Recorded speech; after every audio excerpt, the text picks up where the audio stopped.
Hello, everybody. Good morning, good afternoon, good evening. How are you all doing?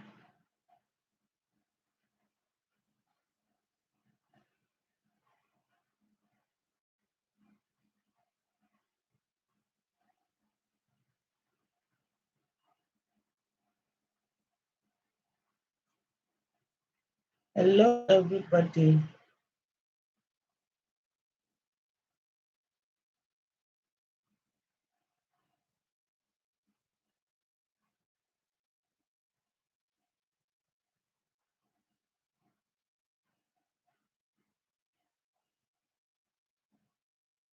Hello, hello, hello.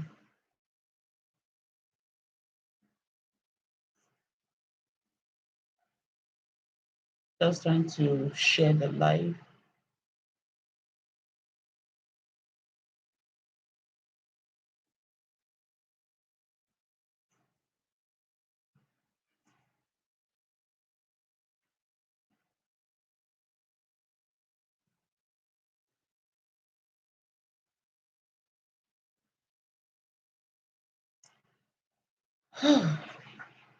Good morning, good afternoon, and good evening. I greet you all according to your time.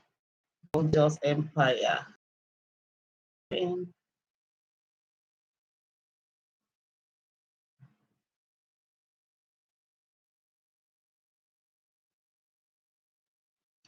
for the first time, maybe in a long time, um, I'm trying to also go live on you on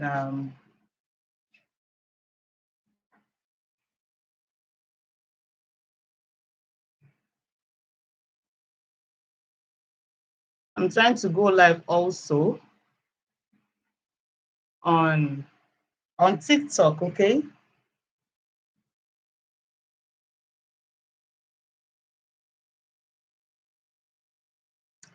So that's what I'm trying to do.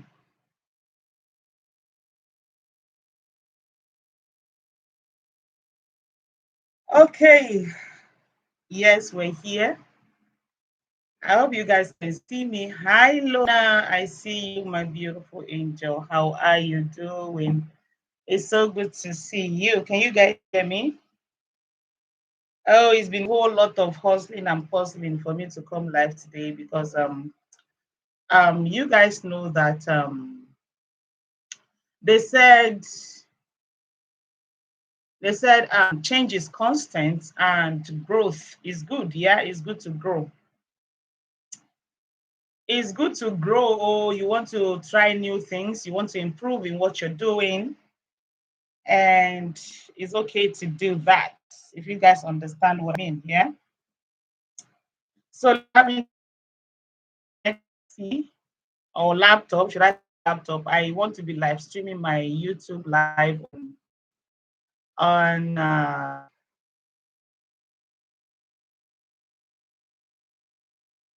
okay on I want to I just wanted to I want to be able to stream on different multiple platforms, including TikTok, Facebook, and YouTube at the same time. So I've been trying to put that together, and it's been kind of difficult. Yeah.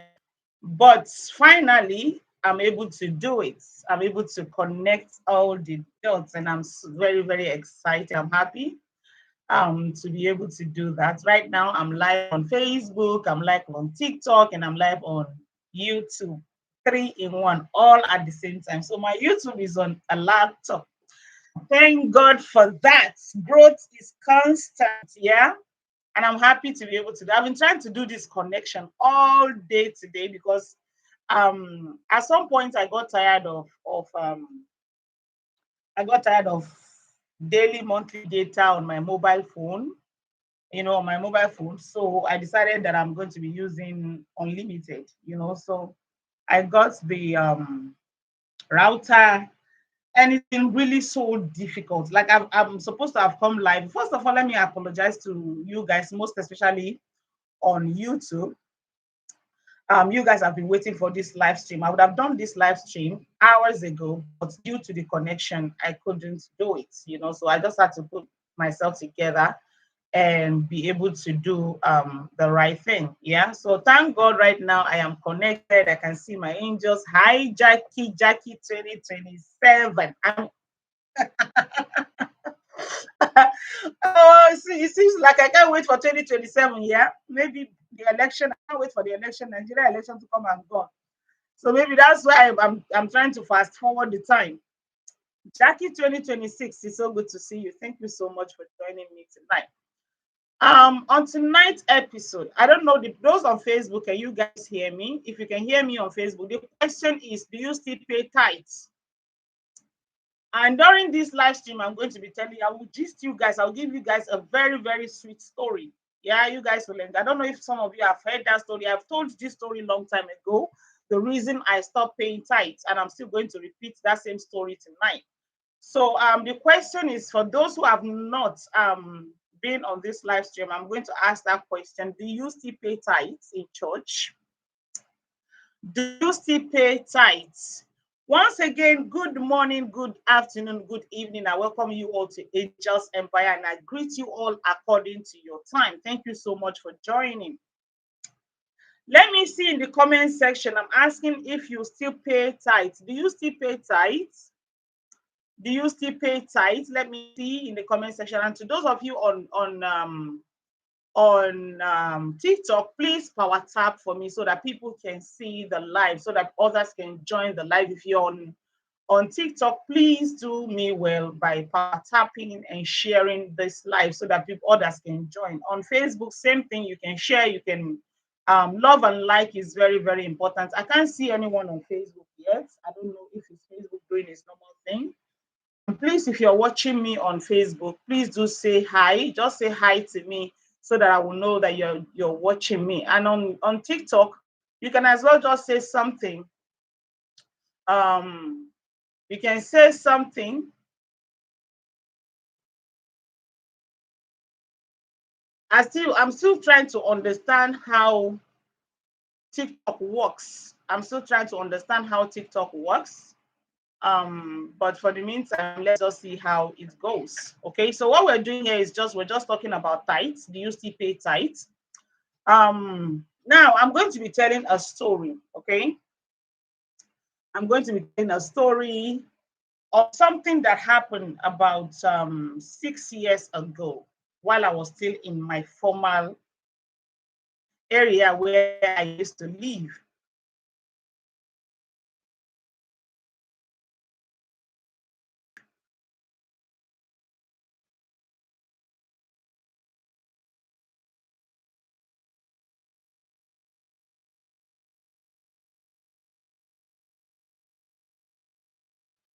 One second, my people.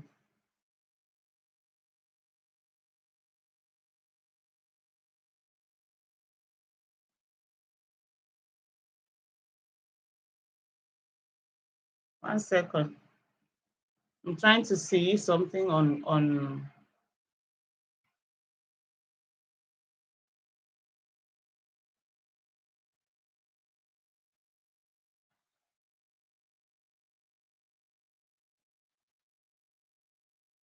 Okay, thank God he just removed himself from the TikTok. As it is right now, I don't think I need distraction. So I want to tell you guys a story. One of the major reasons why I stopped paying tithe in church, or should I say, one of the reasons I stopped going to church. First and foremost, I'm going to say something that maybe might not be too comfortable for some people. Yeah, I think religion is a scam. Religion, I think, is a scam. Yeah, you and I were created with our brains intact as human beings. For me, I don't think I need a book. I don't think I need a book to be able to decide, or to be able to, I mean, to know the right thing to do. I don't think I need to go and open a certain book to be able to know the right thing to do. Let's put that aside. You see, seeing me seated here right now, I am one person, I am one woman who was a core and, I mean, a thick church girl. I used to be a church girl. But at some point, it was more or less like, hi, Irene Mama, it's so good to see you. Thank you so much for joining me tonight. It was more or less like my brain, like it just, I just woke up one morning and I realized so many things. I'm like, what the heck? Have I been sleeping? Have I been really okay? What is wrong with me? You know? So, the story of why I stopped paying tithe in church 6 years ago, there's this particular woman that lives very, very close to my house.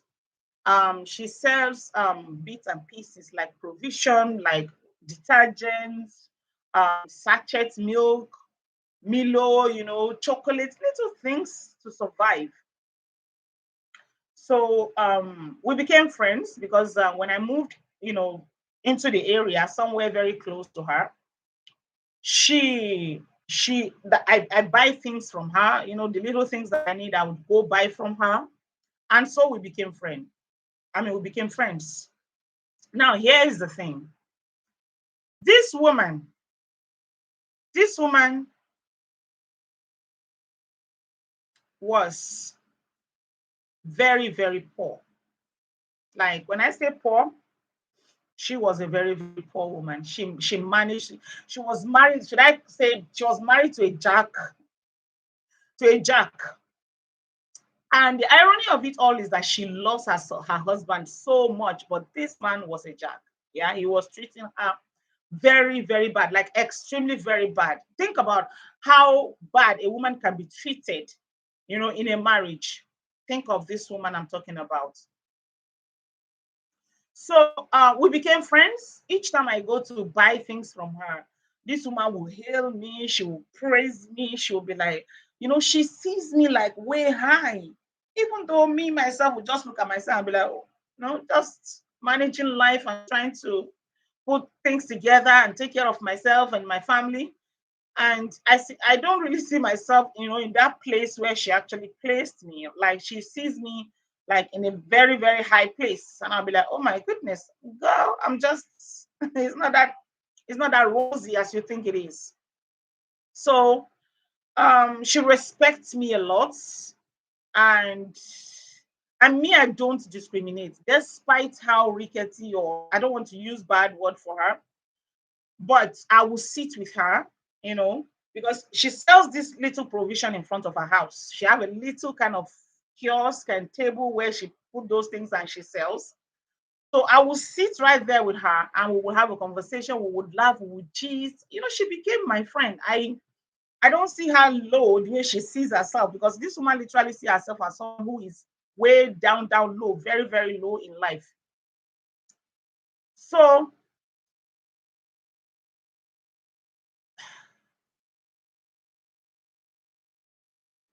she was my friend. We were very close. When I go to her place and sat, sometimes she just be like, she calls me auntie, auntie, sit down, let's have something to eat. Like if she's eating, she'll be offering me her food, and I'll be like, no, I'm okay. Sometimes she would like to like force me, come and join me, and I'll be like, no, thank you, I don't want to eat, I'm fine. And she'll be like, is it because I'm poor? Is it because my food is very poor? And I'll be like, no, don't worry, I'm fine. So, um, in all honesty, if you see her food, the kind of food that she eats, you know that this person, like when you just see the food, is what we call concussion. And when I say concussion, there is rich concussion and there is poor concussion. But when you say concussion, everyone just know that you just concur one or two things together just to put food on the table. Yeah. So when I see the kind of food that she eats, I know I do. I'm a whole better. Yeah, I cook better food. So when I cook my food, I will dish in a plate, add I'll make it nice and add some little stuffs for her so that she can be happy. I'll take it to her and she'll be so happy. Oh my goodness. You guys know that what I love is to put her so that she can be happy. I'll take it to her and she'll be so happy. Oh my goodness. You guys know that what I love is to put smile on people's faces. I love it when I'm able to. Oh my goodness. My phone, the one that's okay. This one just went off. The TikTok phone just went off. So that's fine. So you guys know that I'm a kind of a person. Hi, Joanne. Hi, Joanne. It's so good to see you. Yes, I'm seeing comments on Facebook now. I like to put smile on people's faces. So I will just take this food to her and she'll be extremely very, very happy. One day when I carry food to her, she was like, Auntie, I can't remember the last time I eat this kind of food. I'll be like, don't worry. You know, all is well. It's going to be well. I would like try to console her. So sometimes her business will go down. She would find a way to bring it back up.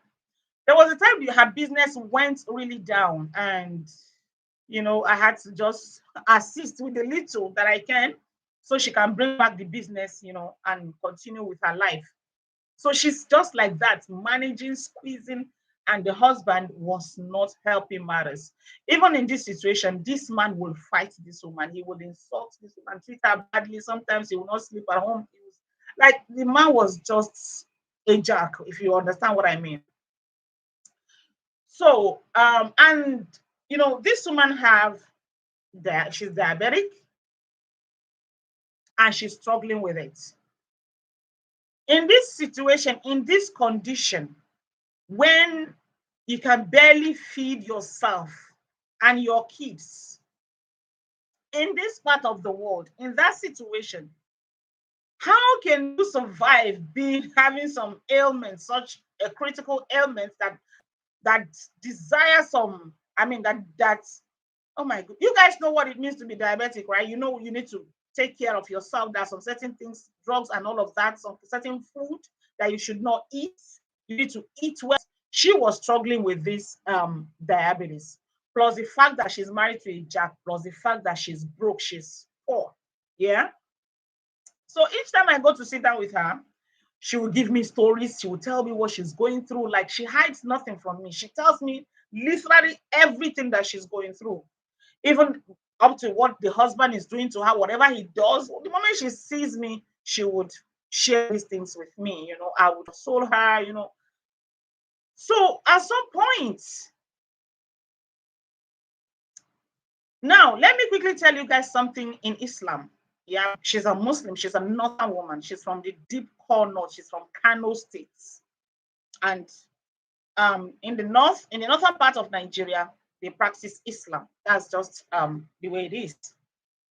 So one day she told me the story of how she was betrothed to this man. Yeah. She actually married this man at the age of 13. You know this thing in Islam that they will be like, the moment the child starts her period, she needs to get married. That she should not have her second period in her father's house. The moment a child sees her period, she needs to get married, whichever way, by all means, she has to get married. So she told me the story that at the age of 13, her father started to he started pressure, and he started putting so much pressure on her to get married. So, and he was like, do you have a boyfriend that he's been seeing some men coming around to look for her and all of that? You need to pick, you need to choose among these men. And at this time, she was not ready. She was still young, a 13 years old girl. She was still very, very young at this time. Okay, let me see who I have. The President, the Excellency, Kina Benjamin. So many ways that you can put smile on people's faces. Thank you so much on Facebook. Thank you. I see your love and like. God bless you. So, and that the father was like, you need to get married. It's about time you get married. And he was forcing her. That you need to pick one out of those people, out of those men that will come knocking and be looking for you and all of that. It's time for you to choose. And if you don't choose, I would choose for you. So, and she was, according to the story, she cried and she was like, Daddy, I'm not ready. And the father said, No, you have to get married. So she was kind of like reluctant. She didn't want to.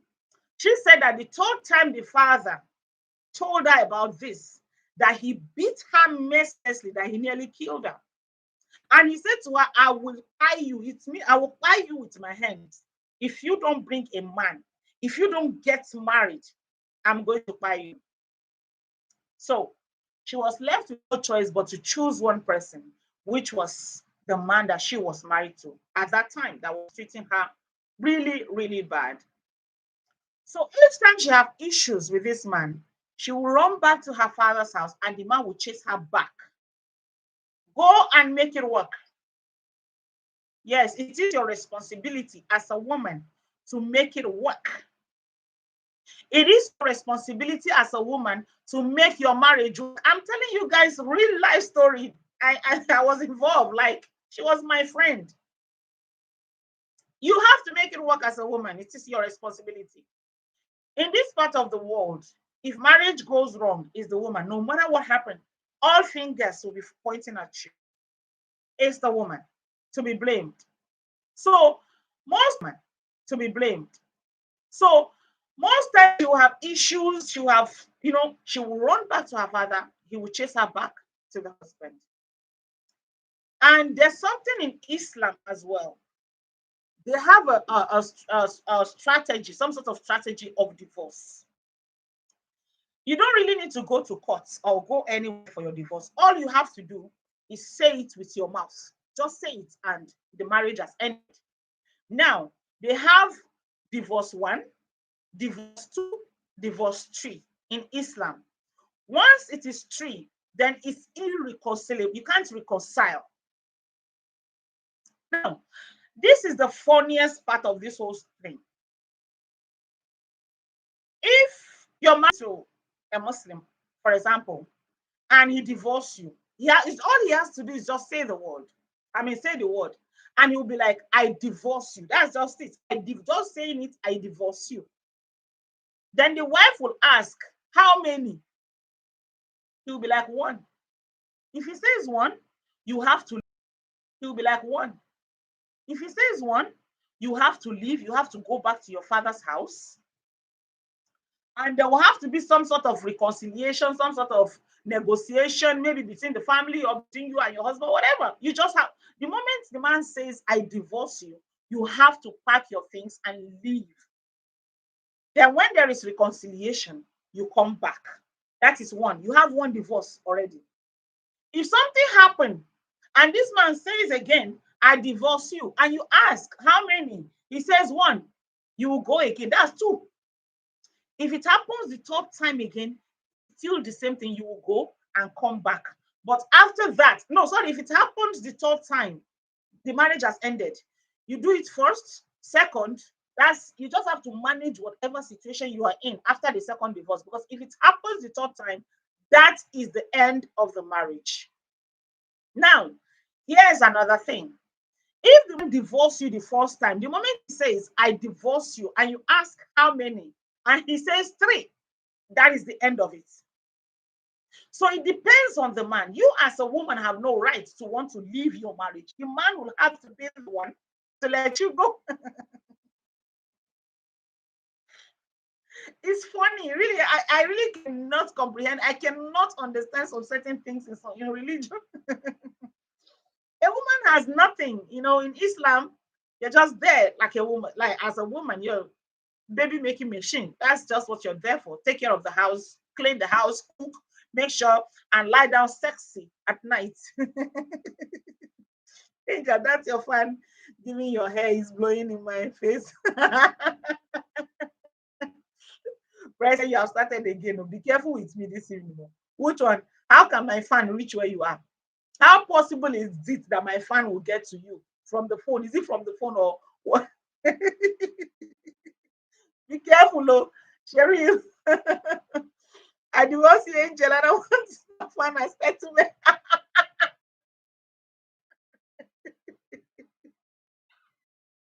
Oh my God.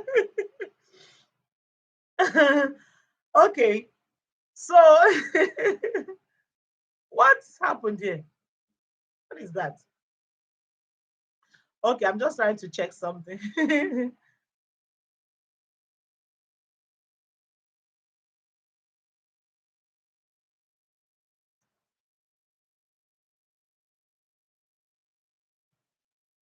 Hi, Johnny Teams. I see you. Thank you so much for joining, my queen. Okay, Sherry, be careful. Oh. Just be careful with me, okay? I divorce you. Divorce what?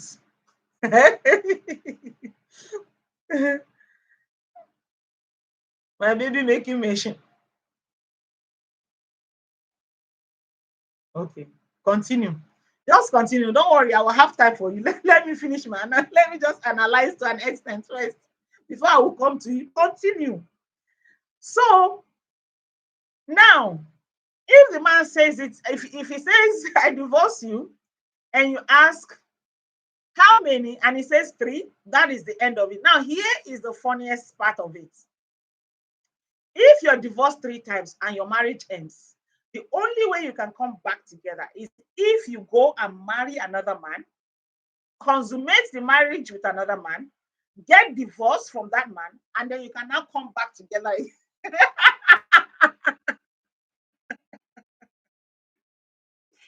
How does that even make any sense? Oh God, you will leave. Okay. I want woto. I will give you. Continue. I will give you woto. So if a man divorces you three times and marriage ends in Islam, the only way, if you guys are so in love and you realize, oh, I shouldn't have divorced and everything, and you want your wife back, you want to have her back, Islam. The only way, if you guys are so in love and you realize, oh, I shouldn't have divorced and everything, and you want your wife back, you want to have her back, the only way you guys can come back together is for her to go and marry another man, consummate the marriage with another man, then she can now come back to you.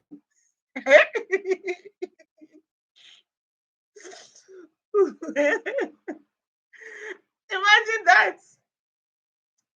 Most unique. I'm gonna say this publicly. Then is that if that's the case, Johnson, I divorce. Who are you divorcing again now? Most unique. Who are you divorcing? Wait, I've never even met you. Okay, that's not gonna work for me. Move on.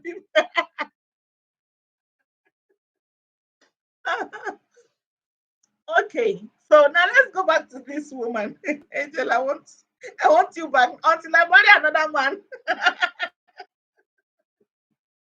I will have to marry another man, consummate the marriage with another man before I can come back to you. You've given me three divorces already. The marriage with another man before I can come back to you. You've given me three divorces already. So you guys, now let me continue the story. Okay. So um this we're talking about this particular woman. Yeah. So at some point, she became sick. She became really, really sick. I mean, very, very sick. And in the midst of it, the husband was fighting her, like seriously. And he won't take her to the hospital. He won't do nothing. He wasn't even talking to her. He wouldn't say a word to her, like malice, like keeping malice with your wife. And seeing that this woman was very, very sick, you still will not go close and look for solution for this one. He left her there. So on daily basis, I would go and pay her a visit and check, and I'll be like, how are you feeling? She was getting worse as the day goes by. So one day, this woman was so weak. She was extremely very, very weak. She's been sick with no attention. no money, nothing. And she had 3 children. Now, this woman was having this issue of giving birth to children. The children would die. Some of them have deformities.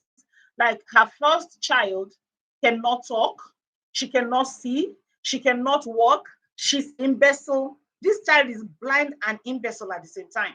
Her first child. At that time, the child was like 12 to 13 years old at the time. Her second child, a girl too, that one was okay. She was normal. Then the third one, a boy, that one was also with deformities. And she's had about 5 or 6 that have died at birth. Yeah. So this woman was a bunch of so many issues of life. Now, let me go back to where I was coming from. She was sick at the time. The husband would not do nothing. He wouldn't, like, he just left her there. He would go to work, come back, fight with her, insult her, just even while she was sick. So until one day, all the neighbors gathered, like everyone that knew what she was going through, a lot of women gathered in that house. And they were fighting with this man. They didn't touch him, but they were cursing him, they were talking to him, they were insulting him, and he was fighting them back. He was also cursing them. There was so much row, like, I was hearing the row from my own house. So I came out and I went into the house and I saw a lot of women talking to this man. Okay, so what happened at that time was that they were like, won't you take care of your wife? Are you going to let her die like this? And it was like he was fighting these women. So one of them called the mother of this girl in Kano, because we were in Abuja and it's miles away from Kano. So they called the mom and they told the mom that your child is dying and the husband will do nothing. Is dying and the husband will do nothing. He left her to buy. Are you going to leave your daughter to buy in the hands of this man? And the mother said, please give him the phone. Let me talk to him. So they gave him the phone. And the mother was like, if you're tired of the marriage, I think you should divorce her so that she can come back home so we can take care of her.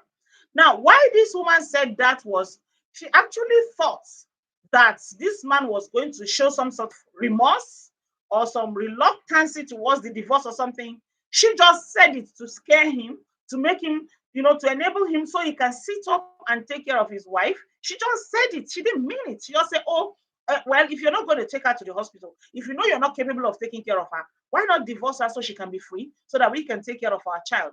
The moment the mom said that, this man just said, I divorce her. Mind you, she already had 2 divorces, and this was the 3rd one. The moment he said that word, high blood pressure for this woman. High blood pressure plus diabetes. Immediately, she just went off.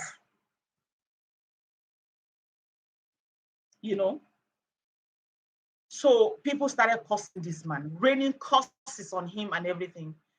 The woman started crying and she was all over the place, sick, and she was agitated.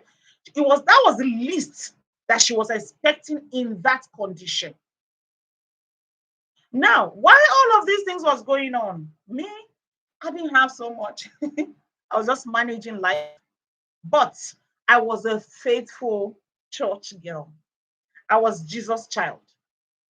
I pay my tithes regularly. I don't miss it. If you give me 1 naira, 1 kobo, $1, I will remove 1/10 of it and keep it somewhere. At the end of the month, I will go and pay my tithes. Whatever I gathered in 1 month, anything you do for me, if you buy me a phone, for example, if you buy me a phone, because that's how they taught us how to pay tithes. Even if you receive gifts, you have to calculate the amount that gift is worth, and then you have to remove 1/10 of it from your own pocket and give to God. Cheryl, the president, you're back on Facebook. Ellen Pickable, I am here too. I see you. You're everywhere. The president, no, they carry that. That's big of you. No, sorry for that. Okay, bigamy. Okay, most unique. He's a beast. Yes, Mama. So, so while all of that was going on, I have some money stashed for tithes that I've been, putting together to pay my tithes on Sunday. And each time I see this woman, my mind, my heart, my soul will be telling me, just take that money because I didn't have extra. Yes, I didn't have extra that I can use. My mind was always telling me, take that tithe money, take this woman to the hospital by yourself. Hence, the husband is a jack. You take this woman to the hospital by yourself and see what you can do. Even if the money cannot, even if the money is not enough to take care of her, but at least take the step by taking her to the hospital by yourself. At least use the money to lay the foundation of she getting help and all of that. But in another mind, like in my second mind, should I say the evil mind? Because the good mind was telling me to use the tithe money to take her to the hospital. Then the evil mind, should I call it evil mind, was saying to me, no, this money is God's money. Because this is what they tell us. This is how they preach to us, that you don't use God money for anything. If you do it, you are stolen from God. So I couldn't. I refused that this money, my mind was telling me, do it, do it. And I'm like, no, I won't do that. This money is for God. And I kept that money. So when the man divorced, when he gave her the third divorce and she went bizarre, right? That was when the mother left Kano and she decided to come to Abuja. But before she arrived, this woman was already in a very, very bad state. So her younger brother came around and they rushed her. That was when they rushed her to the hospital. Yeah. So when they got to the hospital, according to the brother and the mother, when after they came back, they were telling the story. They were like, the nurses were blaming them all. Like, how could you people have allowed her to get to this state before bringing her here? So at the time they got to the hospital,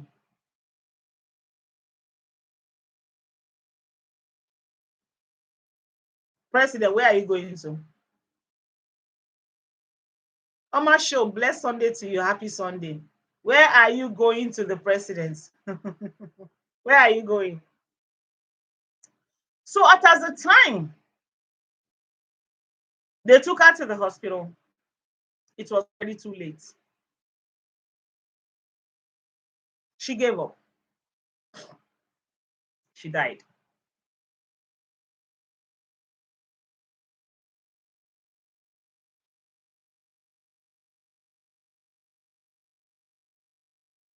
Most unique. Okay, I see that. Don't worry, I'll answer that question. So this woman died. Now, the lesson from this, if you guys remember, the title of this video is Why I Stopped Paying Tithes. For about 2 years,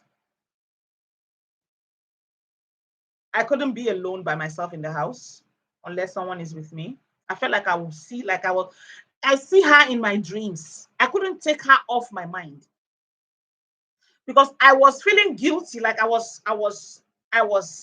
wrapped with guilt. I felt like I would have been able to save this woman.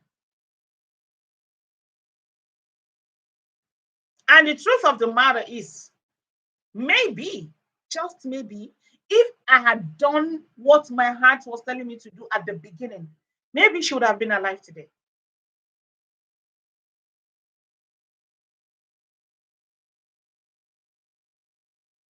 Maybe, just maybe, she would have been alive today. So, religion. Religion is a scam.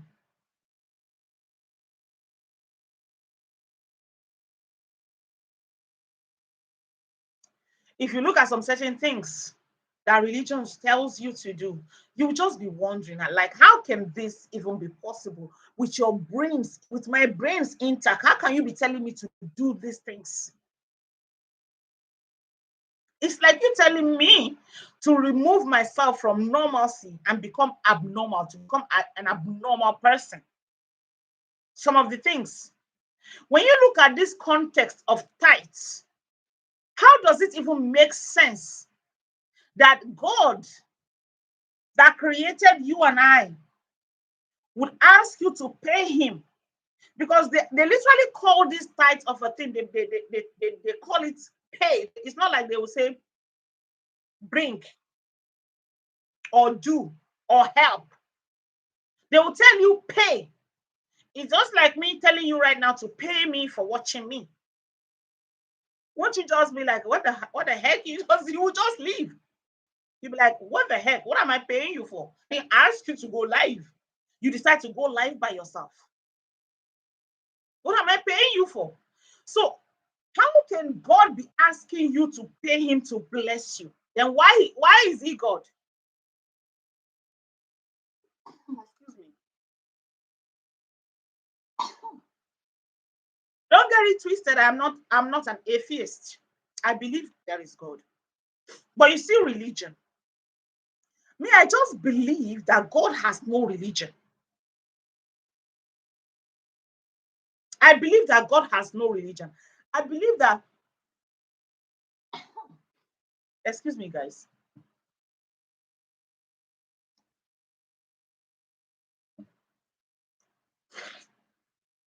I believe that religion was put together to enslave people. That's what I believe. Because most things in religion just don't make common sense. Take, for example, the creation of mankind according to the Bible, Adam and Eve.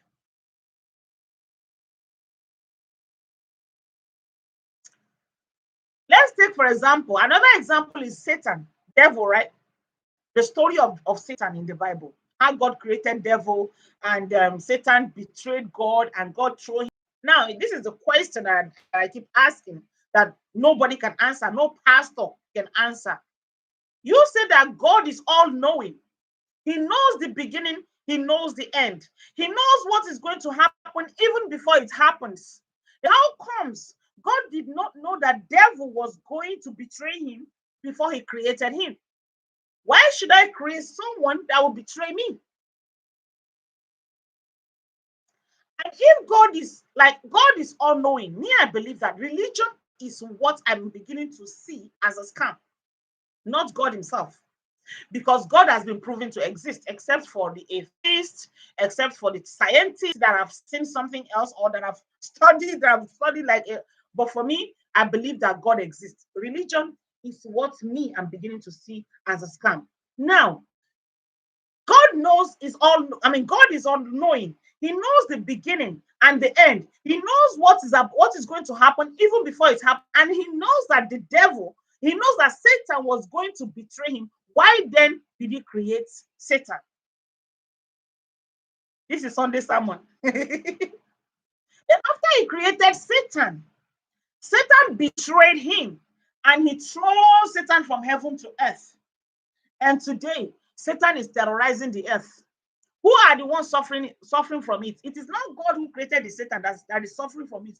It is you and I that is suffering from what God created. Should I say from God's mistake? Now, he calls you and I we are his children, according to the Bible. You and I are God's children. So how would you have your children and throw Satan into their midst to go and torment them? Me, who did not know, I didn't know why you created Satan. I didn't know how he was created. I'm innocent as in how he was created. I'm innocent as in these regards. And then you sent your own creation, your own mistake to come and torment me in the world that you created. How are you my father then? Why should I suffer the consequences of God's mistake? What did I do? How is it my fault that God made mistake by creating devil that would betray him? Why should I have to be the one, me who knows nothing? Why should I have to be the one to suffer? Why would you throw him down to me, who is your child? Why didn't you handle him over there? Or why didn't you just destroy him? Hence, he has the power to do anything.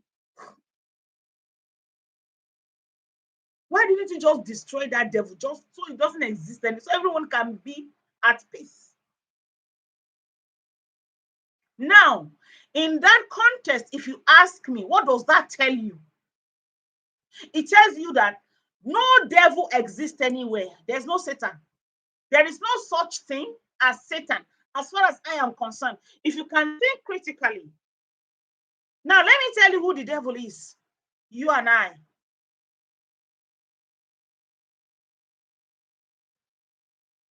Humans are the devil. There's no creature somewhere that is manipulating or doing something spiritually to you to go and do nonsense, to go and buy your neighbor, or to go and terrorize people, or to go and steal, or to go and buy, or to go and, nothing. It is just you by yourself who have chosen to be evil.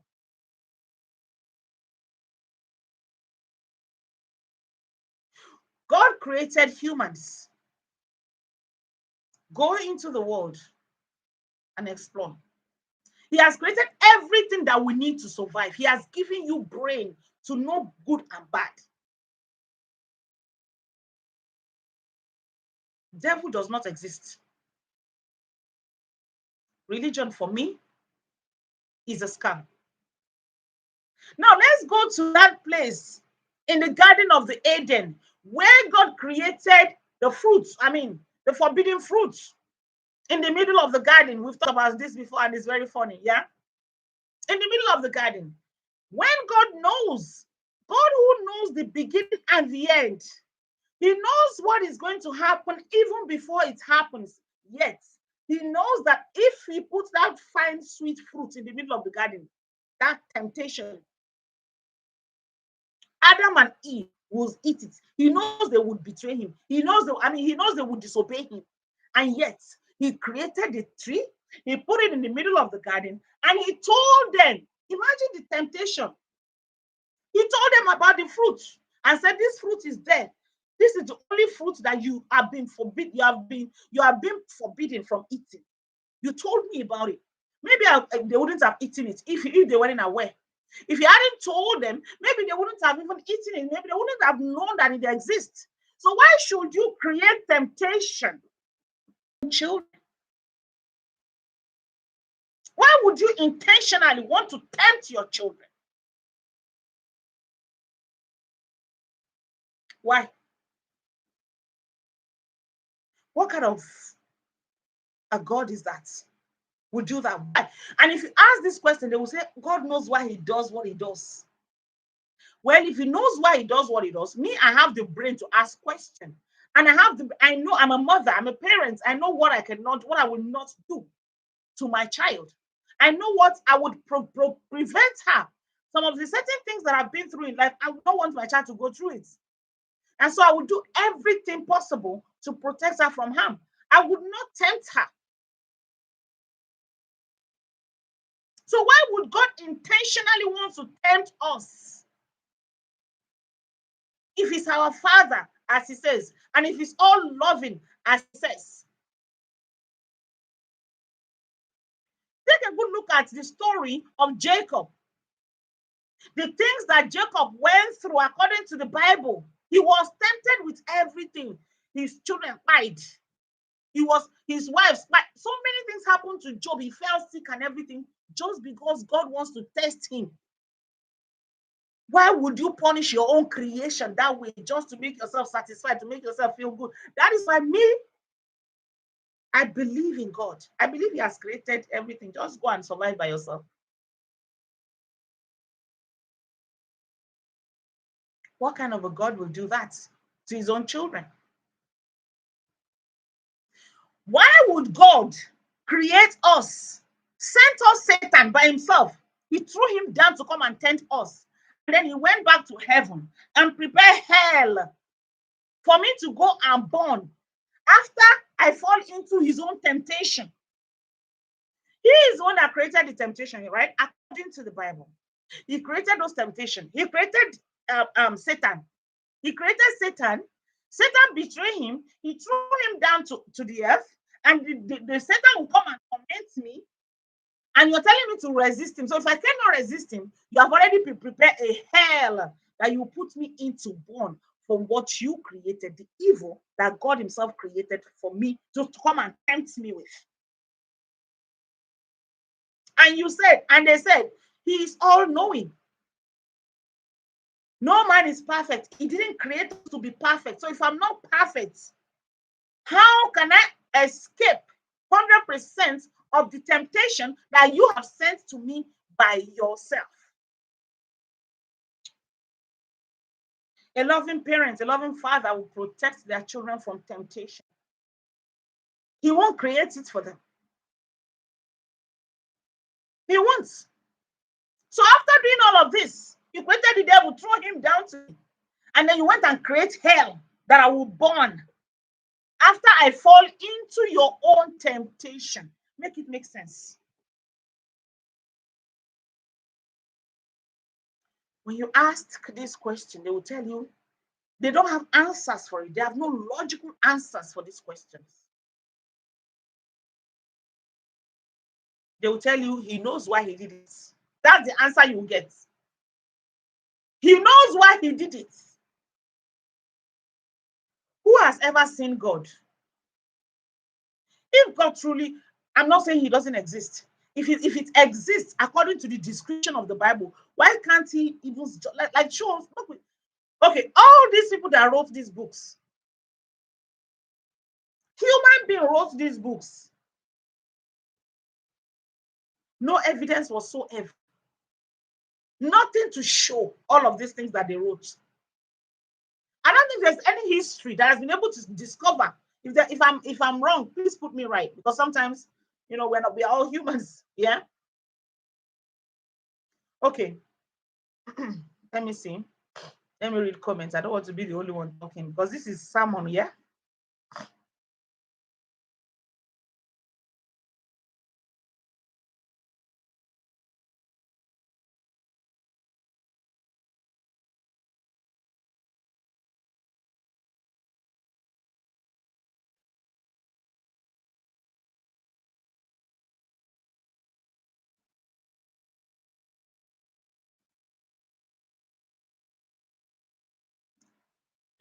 Yeah, thank you so much, Most Unique. She said, I'm sorry to hear. Thank you so much.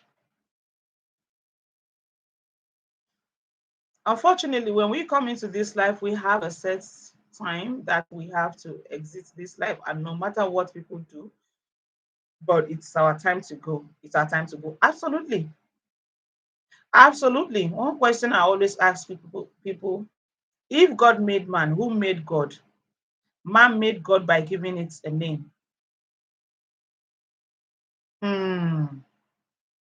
That's deep. That's really deep. We are the ones suffering for it.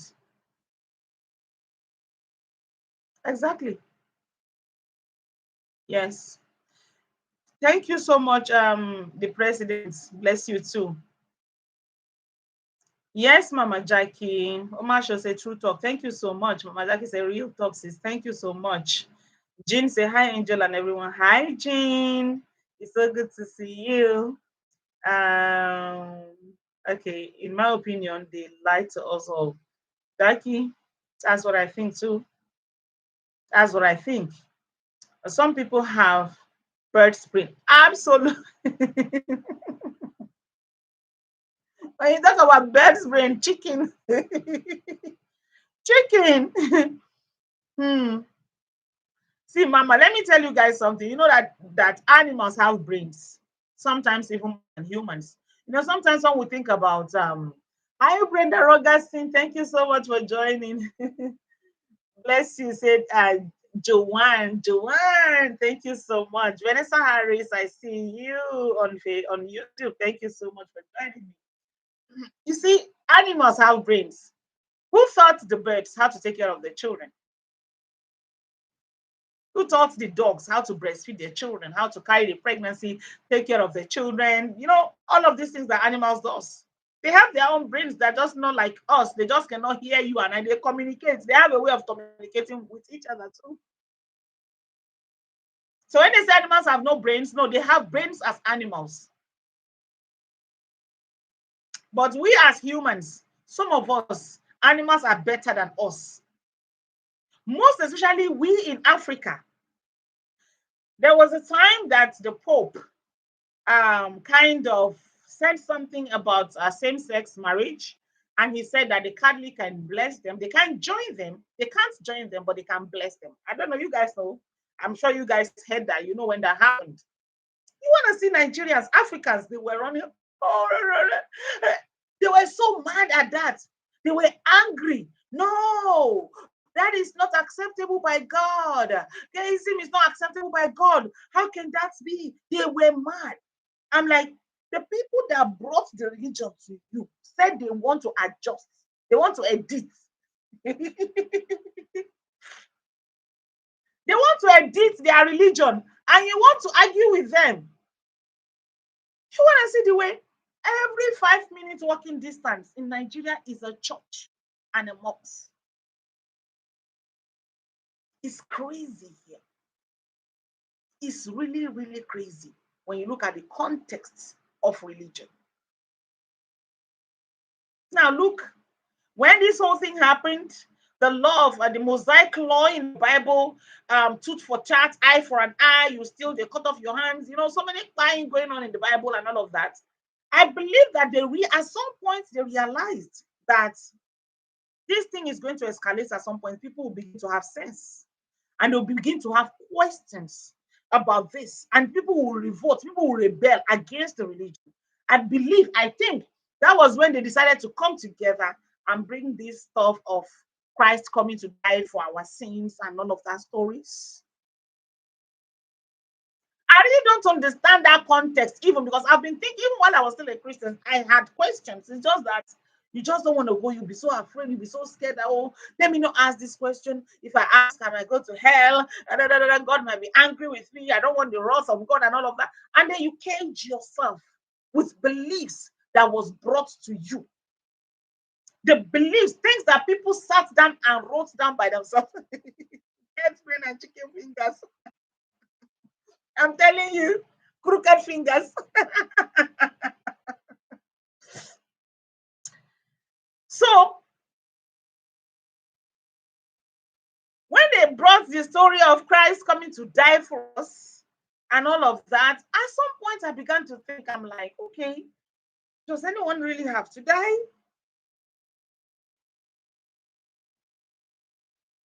I don't understand. Is God a blood sucker? Does he drink blood? Why does he need his son to come and die for our sins to be forgiven? Why? Is he the one? God, you're the one that created this. And although they said, okay, God the Father and Son, Christ himself is God, yeah? When you look at it critically, yeah? But you created this. Why do you have to come and pay again for it? To be taken away. And if you have paid for sins to be taken away, yeah? Why then do we still have to go to hell? Why is there still hell for us to go to after we have paid? It's crazy. So everything for me is a scam. They will use heaven to console you and they will use hell to scare you.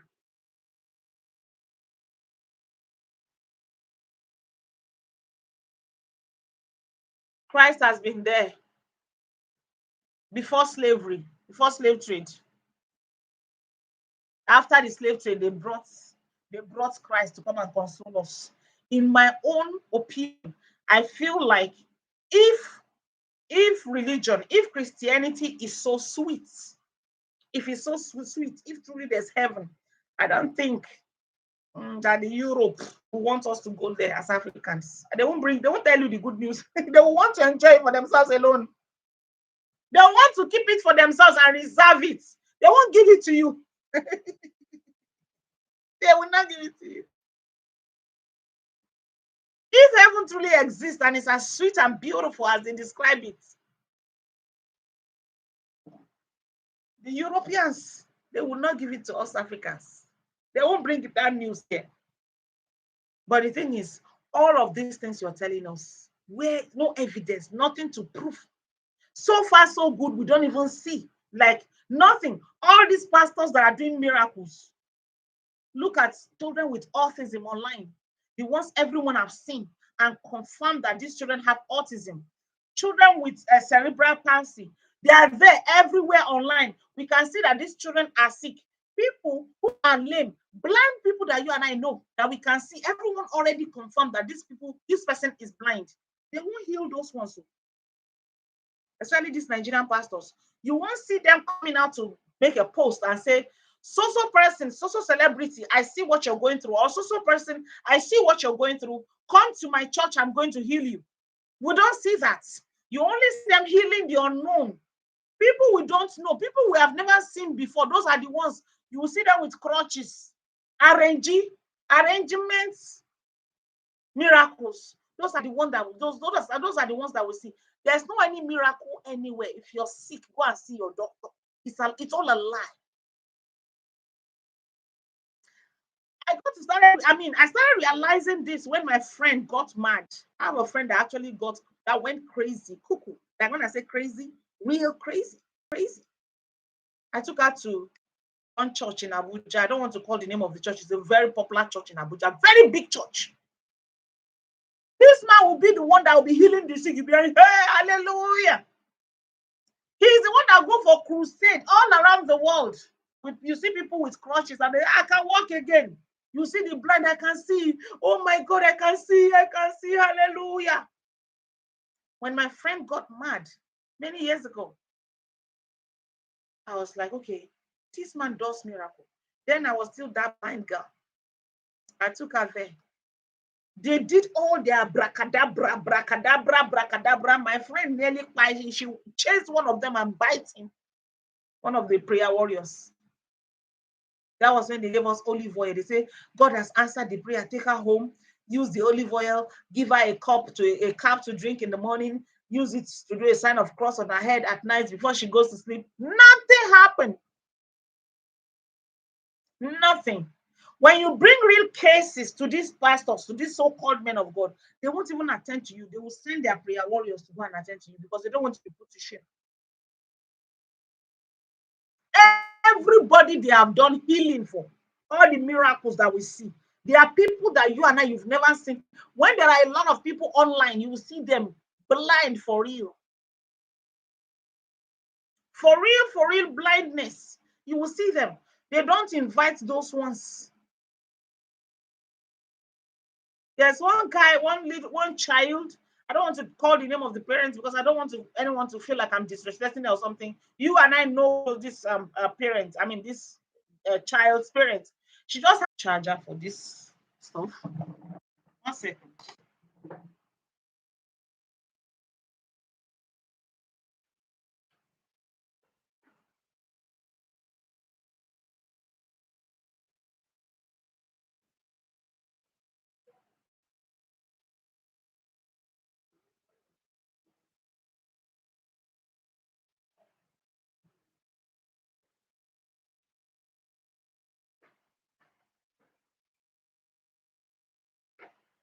Yeah, I'm back. All right, let me read your comments.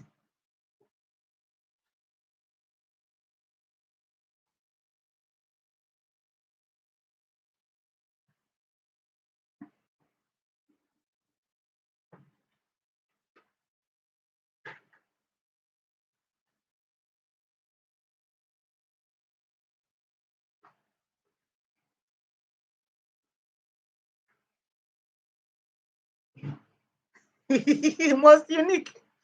Osini said, listen, I'm gonna put it out there, okay? And don't judge me. I gave myself to Jesus once and he never called.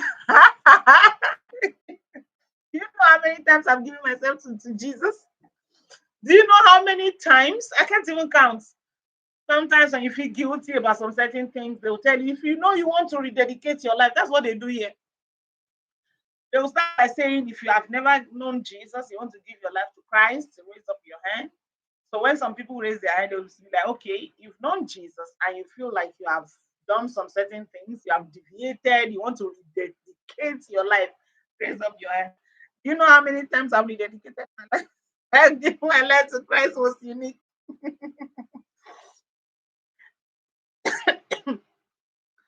Okay.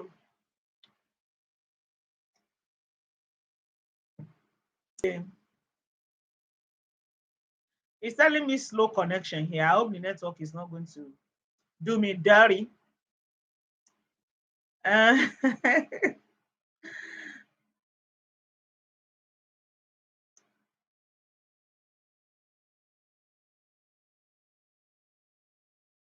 Jackie said, okay, Bozili said it was like a one night thing with us. I think I blew it when I turned around and said, oh God, halfway through, he thought I was thinking about his dad. Okay.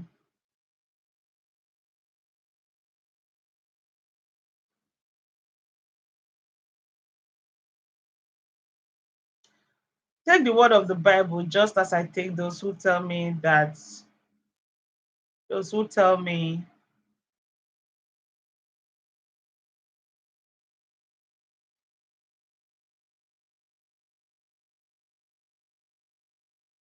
okay, take the word of the Bible just as I take the word of those who told me that dinosaur sounded like humanist interpretation of people who were not there at that time, at that point in life.